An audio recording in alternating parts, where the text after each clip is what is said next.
Thank you very much for your opening remarks. Our presentation today draws upon the research and analysis that Dianne and I undertook in the 1990s for the Historic Sites and Monuments Board, which resulted in historic site designations. As mentioned, in 1995, the pre-1920 buildings of the Kingston General Hospital were designated as a National Historic Site, and then 2 years later, based on research that Dianne did, the Baillie building, one of these buildings, got a separate designation as a part of a broader designation of nursing residences in Canada.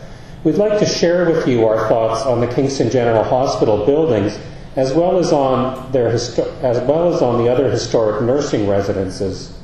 What do they reveal about the history and evolution of medical treatment in general, and specifically about the development of nursing as a profession? Anniversaries are a great way to bring attention to past achievements, and we're very pleased to be here on the 20th anniversary of the founding of the Museum of Healthcare at Kingston, and as was mentioned earlier, the 125th anniversary of the founding of the nursing school at Kingston General Hospital. I just thought I'd throw in here that Parks Canada is also celebrating this year. We're marking the 100th anniversary as an organization because it was in May 19th, we're almost at that 100-year mark, 1911, that the Government of Canada established the Dominion Park Service, the first national park service in the world, so that the then national parks would have better services and programs. Over the past 100 years, the system of protected heritage places administered by Parks Canada has evolved and matured considerably. Parks Canada now administers over 150 National Historic Sites, which really illustrate the diverse aspects of Canada's past over thousands of years. But what's important to note is that the majority of Canada's National Historic Sites are owned and administered by others. And in this regard, I would like to underline the critical stewardship role by the Kingston General Hospital and the Museum of Healthcare at Kingston in sustaining these historic buildings. Let's begin with a brief look at the pre-1920 buildings at Kingston General Hospital. When Dr. Lowe initially brought the hospital to the attention of the Historic Sites and Monuments Board of Canada in 1989, he felt that its significance might rest in its former use as a temporary parliament for the province of Canada, which it did in the 1840s. However, I'm reflecting that in the aftermath of yet another federal election in May of 2011, that it seems to me that politics was likely not the key way to engage Canadians in this place. When I researched the hospital and compared it to others in Canada, I was really struck both by its age as an institution and by how its architecture revealed the evolution of healthcare. Today we take for granted the fundamental role of hospitals in the development and delivery of healthcare, but until the early 20th century, healthcare was mainly done in the home, and hospitals were really for the poor and the destitute. They were, as one historian has noted, marginal institutions that treated the socially marginal. Completed in 1835, Kingston's Hospital was the third purpose-built general hospital in Canada, predated by examples in Toronto and Montreal that have since been demolished. Its construction reflected the status of Kingston as a community with over 3,000 people at the time, which received many sick immigrants each year. The illustration you see here of the hospital, which is from the lakeside in the early 1860s, shows how the architecture was reminiscent of large homes at the time, alluding to the home as the preferred place for health care. Nursing at this time, like many aspects of medical practice, was not well developed as a profession and was primarily focused on the custodial care of patients.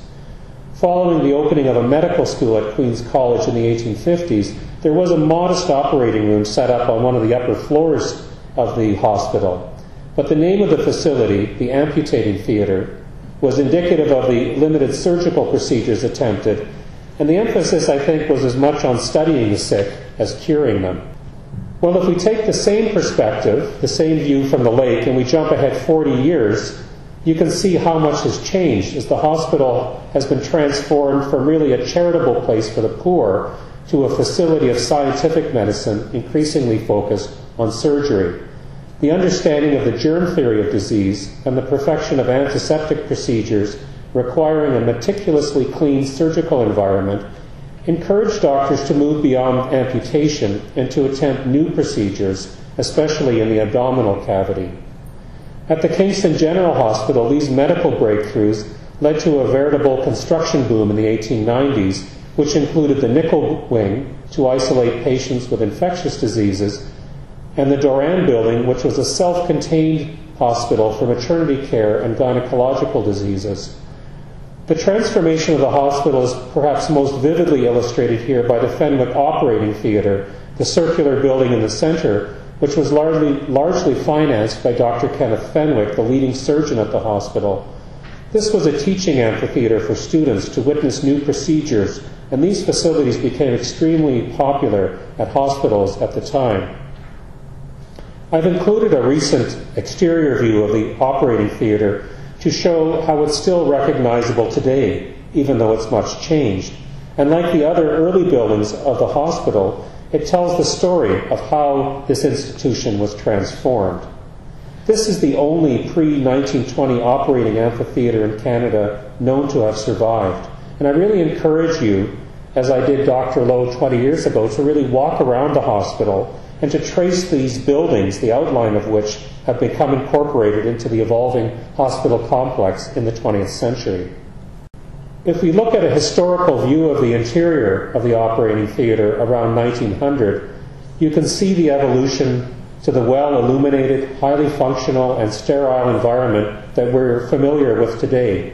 It was these new approaches that also revolutionized ideas about nursing care, an increasingly specialized role of nursing in the hospital, and the application of antiseptic procedures, the preparation of patients for surgery and post-surgical care.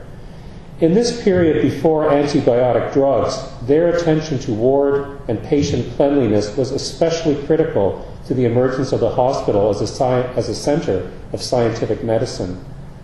It was Dr. Fenwick who was also instrumental in the establishment of an apprenticeship-based nursing school at Kingston General Hospital in 1886, hence the 125th anniversary. And this was one of the earliest to be established at lay hospitals in Canada. Initially, nursing students lived on a floor of the nickel wing and received apprenticeship training in the hospital, attending to patients in the wards and in the operating rooms.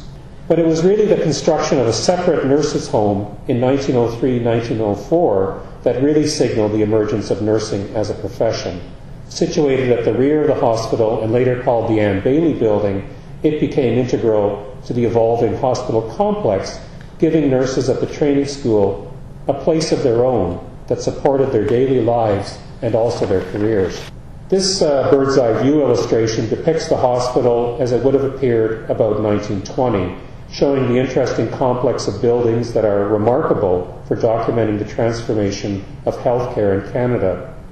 When I researched the Kingston General Hospital, I came across this quote from the hospital's 1912 annual report, which is almost 100 years ago, which I still find striking in terms of summing up that transformation. The city is rapidly growing, filling up with a class of people to whom a hospital, in case of sickness, is a necessity. The prejudice against hospitals is fast vanishing, and the public, now both rich and poor, coming to realize that in many forms of sickness, the hospital is the only place where successful treatment can be assured. So at this point, I'd like to turn things over to Dianne, who will tell us more about how that transformation is reflected in the nursing residents here and in others across Canada. Thank you very much.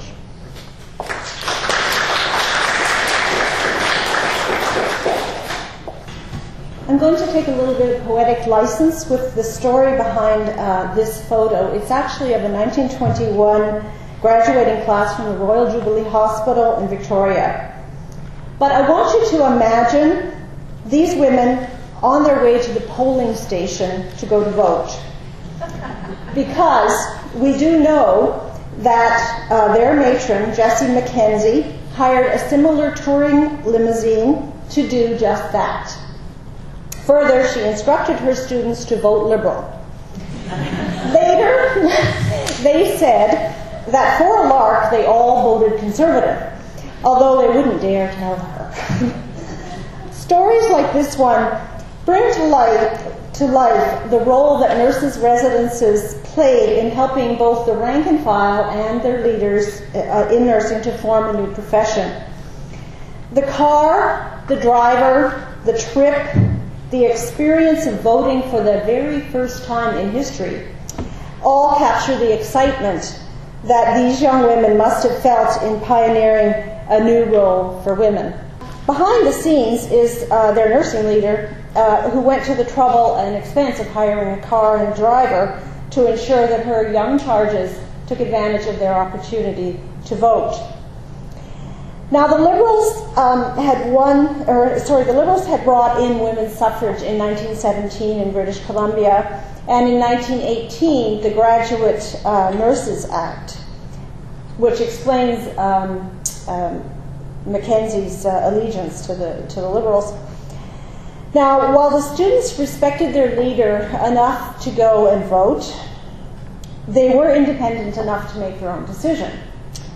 Still, they were grateful for the secret ballot because they didn't want to disappoint her by telling them how they voted. Just a little background. My comments today are based on a research report on nurses' residences in Canada, which led to the designation of the Anne Baillie building, as well as 4 other nurses' residences. And this, of course, is part of a larger effort on the part of Parks Canada to enhance the representation of women in the commemoration of persons, places, and events that have been designated as nationally significant. So for the next 40 minutes or so, I'd like to explore some of the facets of nursing history through the lens of the nurses' residence. Of course, I'll throw in lots of photos to make it lively, but I don't mean this to be an entirely nostalgic walk down memory lane for those of you who may remember sleeping on the veranda of the Anne Baillie building or escaping through the fire exit.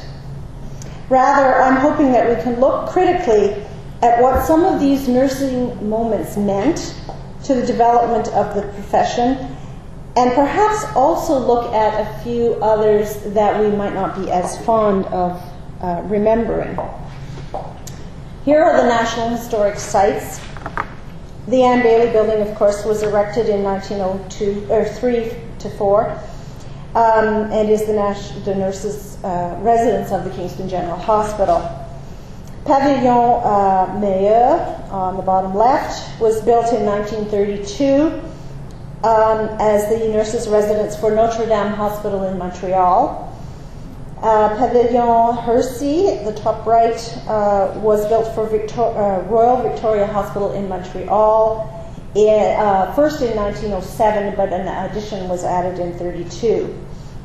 St. Boniface Nursing Residence at St. Boniface Hospital near Winnipeg was built in 1928, and Begbie Hall on the top left was built in 1926 for the Royal Jubilee Hospital in Victoria, British Columbia. These designations help save a valuable piece of our built heritage, but more than that, they help show visitors the story of Canadian history, Canadian nursing history.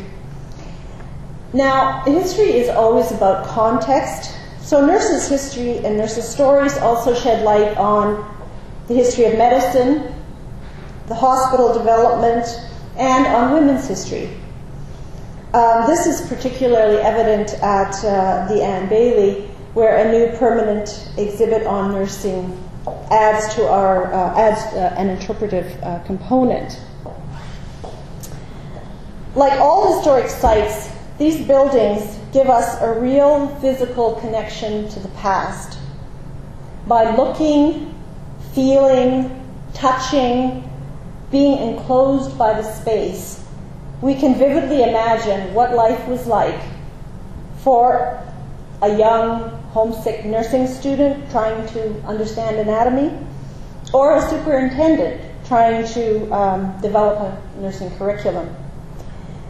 Being there does that in a way that nothing else can. Not reading a book, not looking at a photograph, nothing else. For those of you who like signpost, here's the outline of what I'm going to say. First, I'll explore what the exteriors of the buildings have to say, what it meant to have a purpose-built home. Then we'll look at the setting of the buildings, where they were located.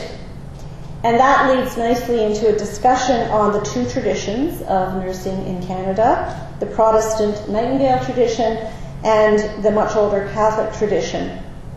Finally, we'll go inside the buildings and look at three functions that they performed. They were a place to socialize, a place to live, a place to socialize, and thirdly, a place to learn.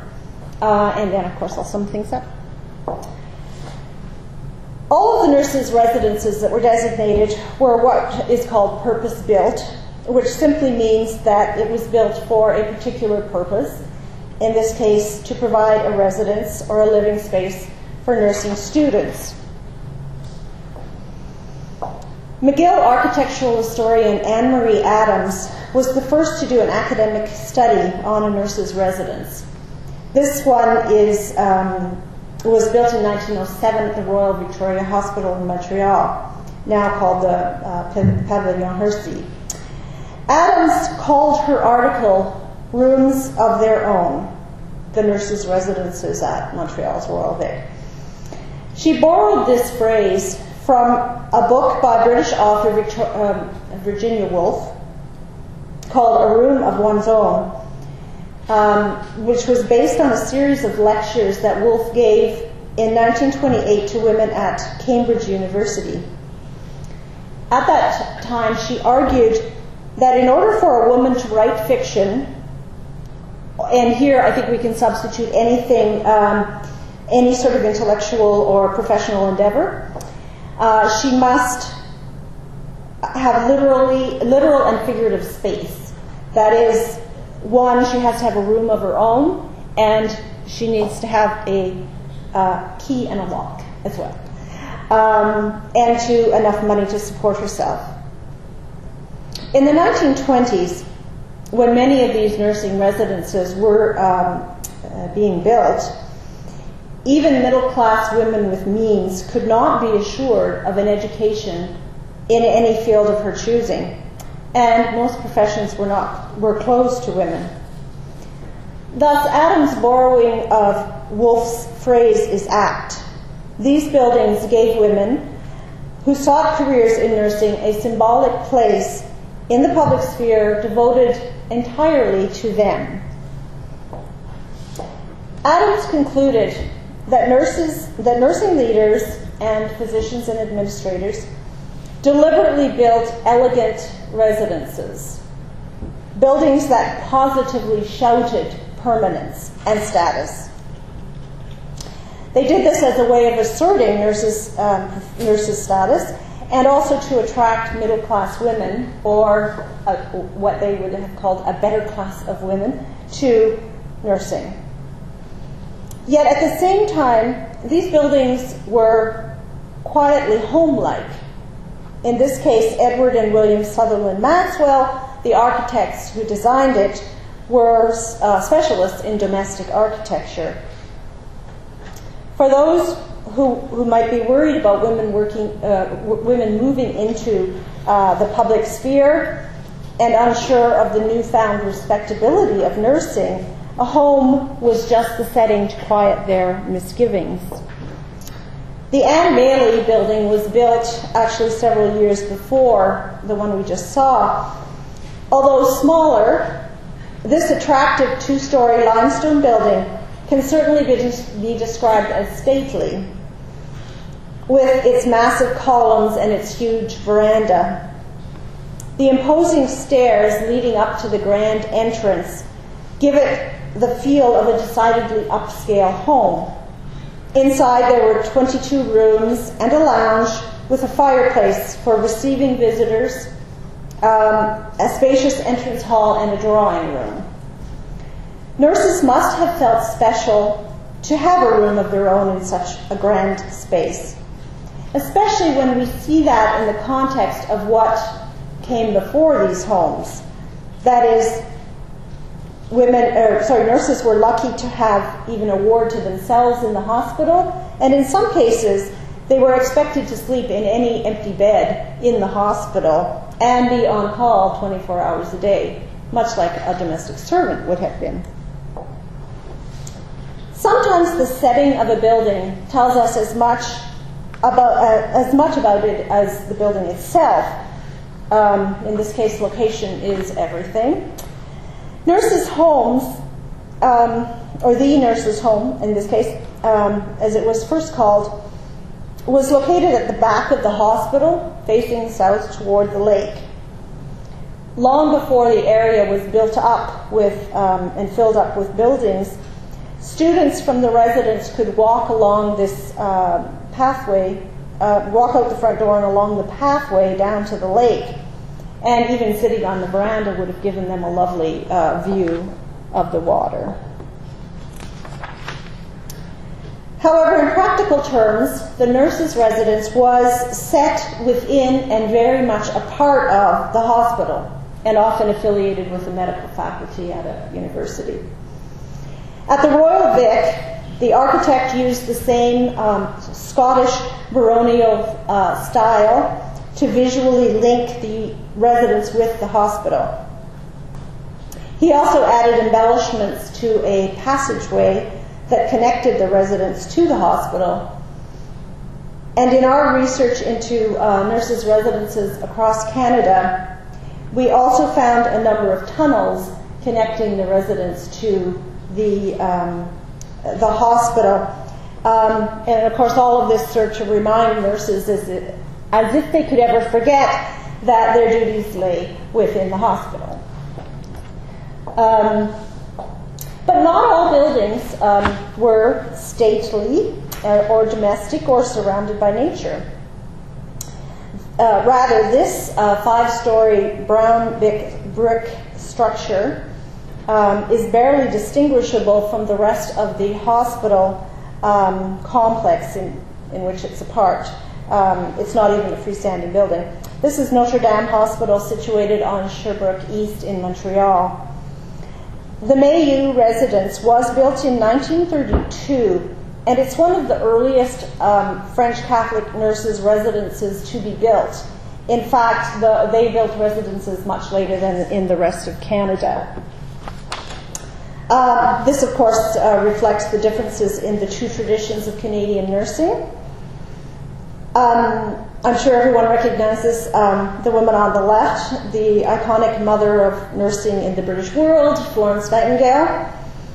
Beside her is Mother Mailloux of the Grey Nuns, who founded the nursing school at Notre-Dame in 1897, and it was one of the first French language schools of nursing.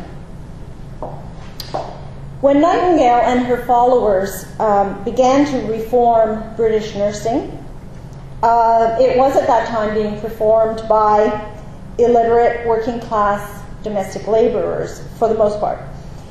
But Catholic sisters were well-respected and skilled nurses. These women also ran pharmacies and other departments of hospitals. Indeed, they ran the hospitals. In the current wave of revisionist interpretation on Nightingale, or the Nightingale system, it has been noted that the great lady herself respected the work of Catholic sisters. Indeed, she borrowed much from them and envied their autonomy in the hospital. Nightingale also admired the Catholic nuns' lifelong vocation in nursing. Of course, she differed with them on religious grounds, and her goal was to establish secular nursing. In the British Nightingale tradition, at least in Canada, great importance was attached to the purpose-built nurses' residence. That is not the case in the Catholic system. The reason is simply that they weren't needed. There were many mother houses and convents available with sufficient space to house nurses. There, religious and lay nurses often lived in the same building, although they were usually housed in separate wings of the building. The French Catholic nursing tradition was imported from France and had roots in the medieval world. The Augustines founded Hotel-Dieu in Quebec City in 1639, and from this beginning they trained staff who then went out and established more hospitals and actually a network of hospitals across North America. Some of the religious leaders were also linked to the founding of the colonies and of major cities. It's clear then that they did not face the image problem that Nightingale encountered. And that is reflected in the buildings. They have left many hospitals, convents, mother houses that are prominent structures in many cities. Okay, before we move on to look at the interiors of the building, I'll just point out quickly that the other two nurses' residences that were designated, Begbie Hall and St. Boniface, were built in the 1920s, and they reflect a dramatic shift away from more domestic feel to the building and toward a more institutional look. That, and we're going to talk about that a little bit more when I talk about education. But let's look at the inside of the nurses' residence, which served three functions. One, they provided a place to live or sleeping quarters for student nurses and their matrons. Number two, they provided a social space where nurses could relax, have fun, form friendships, and develop solidarity with other nurses. Three, they provided educational space or a place to learn, which of course is at the core of the consolidation of the nursing profession. This photo is of a bedroom from the Mailloux Pavillon. Living space is, at its most basic, a place, a bed to sleep in, a place to hang your clothes, a place to wash up after a long shift. In their new living quarters, student nurses lived in a reasonably comfortable atmosphere. They were relatively free of the dangers and discomforts of the hospital. Building interiors were tastefully but conservatively furnished, and again this reflects the aspirations of nursing leaders to form a profession. I should point out, however, that over time many of these lovely spacious rooms became overcrowded, as sometimes as many as 2, 3, even 5 nurses shared the same space. They took turns sleeping, apparently. Still, nurses did make these places their own, establishing various traditions and rituals. This 1925 photograph of bedtime was taken after the night shift at the residence built actually before Begbie Hall. Of course, a nurse's bedroom could also double as a party room. Given the close proximity in which nursing students lived, they did become very close. It helped that they at that time were a very homogeneous group. All were women, and this at a time when women shared more social time than they do today. They were predominantly the same age, as nursing schools usually accepted women from approximately age 21 to about 30. And they were similar in socioeconomic class and educational background, except perhaps the superintendents. Further, they were racially homogeneous. While this fostered a nurturing camaraderie among nurses, there is a negative side to it. It was built on the exclusion of non-whites, Chinese and Japanese in British Columbia, Aboriginal women, and others. And of course, men. Those groups began to join the profession, however, after the Second World War, when the profession became more secure. It was not only nursing students who lived in these buildings. Matrons often lived there too, although in accord with the hierarchy of the times, they would have an apartment, not just a room. In the architectural plans for the 1932 extension to the Hersey residence, for example, there were plans for a large 4-bedroom apartment for the superintendent. Interestingly, it overlooked the main hallway, so it gave the matron a clear view of who was coming and going. That reflects the live-in nursing superintendent's role as a kind of substitute mother. She was supposed to supervise not only the nurses' work lives, but their social lives. This is the nursing student on the chaperone date in 1909. In this supervisory role, matrons sometimes imposed some very strict rules of conduct, which to our eyes today seem very silly, draconian even. But for their time, they did serve a function. First, they protected an emerging and still insecure profession from any taint of scandal. Secondly, they protected individual nurses from unwanted advances from patients, physicians, family members, so on. Because in the world in which they lived, nurses needed to preserve their reputations in order to function effectively. Sometimes the nursing residents served to bring nurses together in solidarity in times of crisis. In 1913, Mary Southcott at St. John's Hospital in Newfoundland came into conflict with the medical superintendent, Lawrence Keegan. He effectively usurped her role in making nursing appointments. And this precipitated a crisis that led to a provincial inquiry.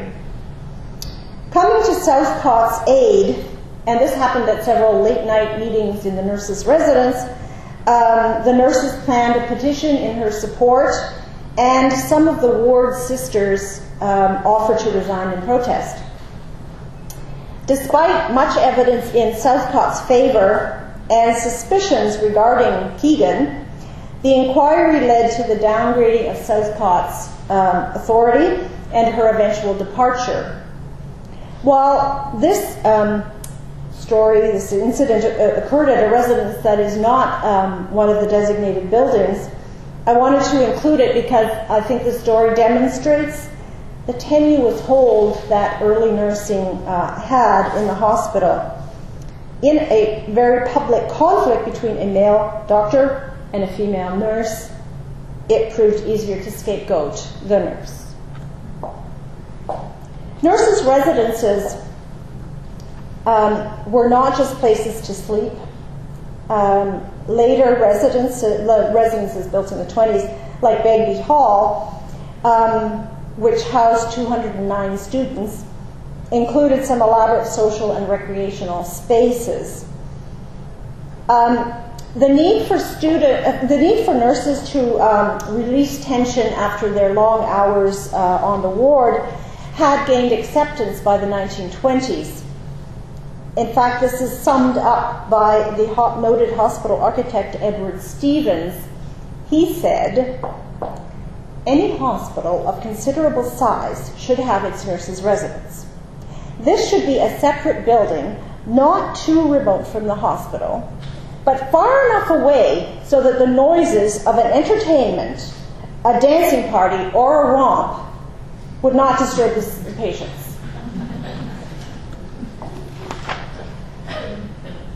This is the Pink Room in Baillie Hall.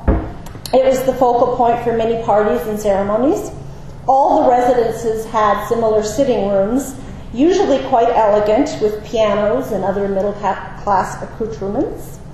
The furnishings and decorative touches were usually conservative, with lots of wood paneling, fireplaces, and sturdy furniture.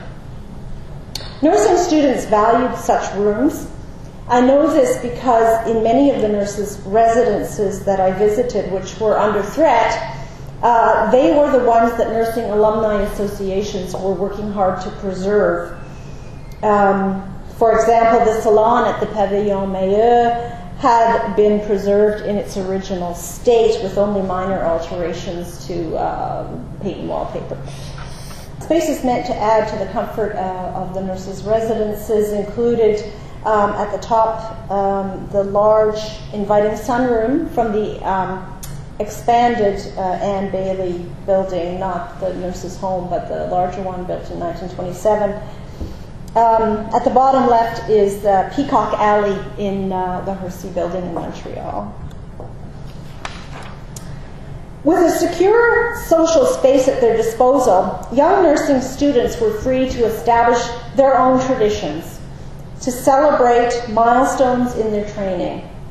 Here, young nursing students from Royal Jubilee Hospital mark the transition from boots to shoes. And here, the discarding of old uniforms, which apparently had to be signed. This was called Right On Day. A more formal occasion, the capping ceremony, was sometimes performed in the sitting rooms of residences with the matron officiating. Besides the central meeting or living room, newer residences built in the 1920s had gymnasiums, ballrooms, and assembly halls with stages. This allowed nurses to create their own entertainment, which it sounds like they did a lot of. Costume parties were very popular, so were playing cards, and making fudge seemed to be really popular too. Nurses' residences were also a place to learn, and this is most clearly reflected in the newer residences, or at least the ones built in the 1920s. For example, Begbie Hall had a training school in the basement with 2 lecture rooms, a science laboratory, a dietetic lab, 1 demonstration and practice room, and a reference library for 25 students. By contrast, when the Anne Baillie nurses' home was built 2 decades early, in 1903, there was little evidence of learning. At that time, nursing education was at war with the demands of the hospital. The best a well-intentioned nursing superintendent could do was to try to sandwich a few lectures in between shifts on the ward, and that is if you could persuade a doctor to give the lecture.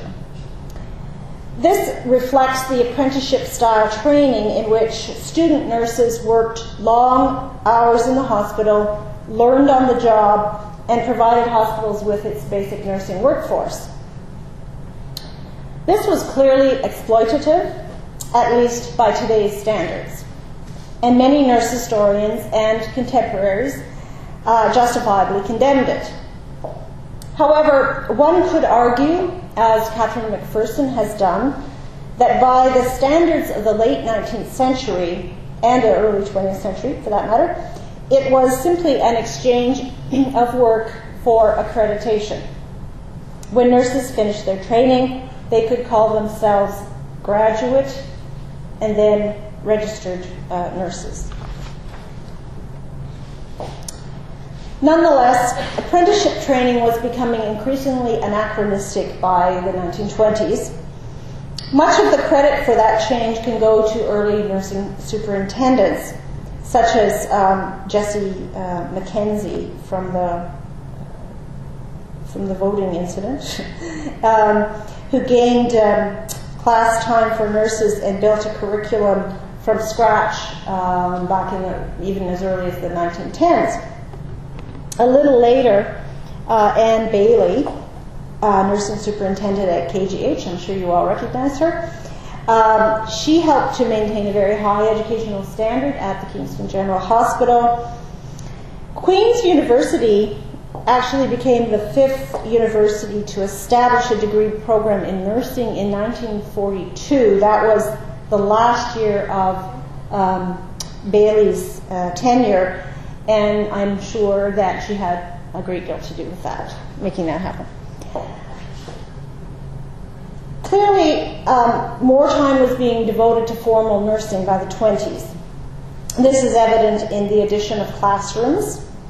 And as we can see, there is also a transition from predominantly male physician instructors to more female nursing superintendents providing instruction to the nurses. Reference libraries were added to allow nursing students the resources to study. This is the chemistry lab at St. Boniface, nurses' residence, but other residences had similar facilities. Many residences also had dietetic laboratories and demonstration rooms, and maybe that's where they made the fudge. While nursing superintendents took the lead in forming and in training and teaching formulating nursing curricula, education is always a two-way street, and nurses also participated. Working with the ill and dying had its sobering moments, and nurses were subjected to strict rules, long hours, and were exposed to disease.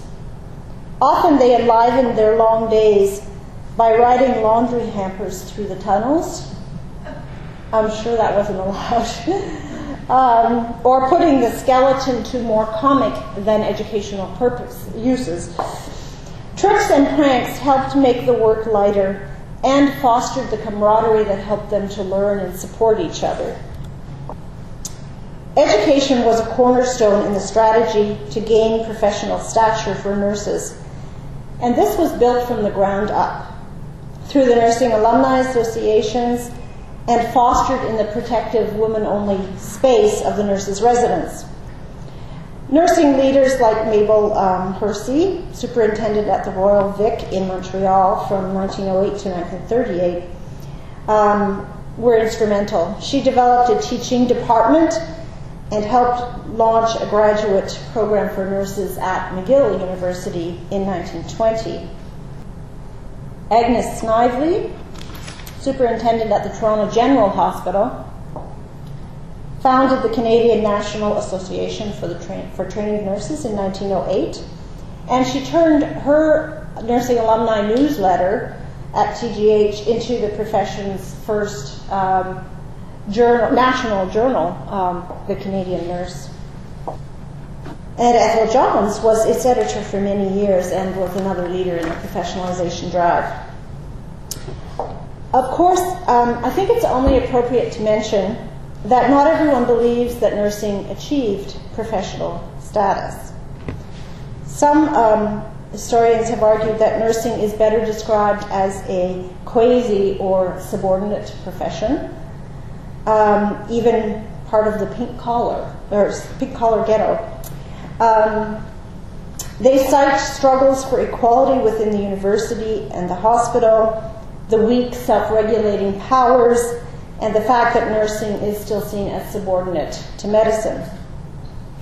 Others condemn the concept of professionalism because it excludes other caregivers. With all its imperfections, however, nurses did improve their professional standing significantly from the days of Florence Nightingale in the 1850s. History is about context. Professionalism, talking about professionalism, takes me back to my starting point, the nurses going off to vote. Instead of looking at what nurses didn't achieve, let's look at what they did accomplish. Albeit within a specific environment, the hospital, nurses took on the work of nurturing, an amorphous task traditionally done by women as part of their unpaid domestic labor. And they did it well enough to demand recognition for it. And they did this at a time when women were prohibited from entering most professions. Nurses then went on to create an educational curriculum, gained entry into the university, into institutions of higher learning, and they obtained a recognized title and standards for nursing. I can't leave without acknowledging those fabulous radio commercials that I've been hearing about nurses. I especially love the one where the nurse is congratulated for the career hat trick after she does a long shift in which she delivers 3 babies. Have everyone heard these? No? Yeah, that'd be a great. She uses the vocabulary of pro sports. Well, it's all about the patient, and I just took it 1 contraction at a time, and I gave it 110%. So, the image that this conjures up, for me at least, of a world where caregivers are valued as highly as entertainers is a very compelling one. In part, I think it explains the support that early suffragists gave to nursing. I think they saw in nursing the prospect that should nursing be elevated to a more distinguished standing, so too might also the work of all women, the work that all women do, because women do nurturing work. Now, to sum up, I want to first thank Dr. Lowe, the staff and the board of the museum, and its many, many, many local supporters for allowing me to be here to participate in the first of 5 annual nursing history events.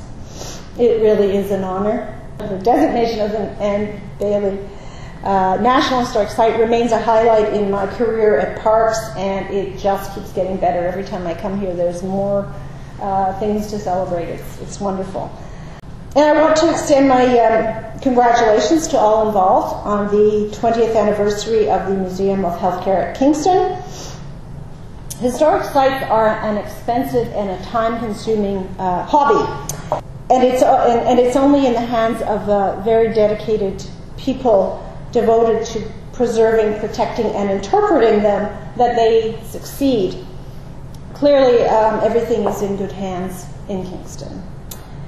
You bring these buildings alive, and you should be very proud of what you've accomplished here. And now, finally, last but not least, I want to congratulate all the nurses here for their active involvement in their own history. Nurses are a model to others in the support that they give for places like Anne Baillie. Indeed, I would venture to say that nurses, in jealously guarding their history, are probably giving war vets a run for their money. They're very jealously guard their history. Maybe that has something to do with the military-like training that they took. I don't know. I do know that in my efforts over the last 15 years to increase the representation of women in historic commemorations, I have found that most women are maddeningly modest about their historic achievements. In fact, you have to persuade them that they have any at all. But that's not the case with nurses. They have a very developed historic sense, and they continue to support remembering their history, and I think that all of you are a model to others. And last but not least, let me congratulate the KGH Nurses alumni on their 125th anniversary of the founding of their school. You are all doing an outstanding job of keeping the school's memory alive, and I think it's wonderful what you're doing, and I thank you again for inviting me, and keep up the good work. Okay, thank you.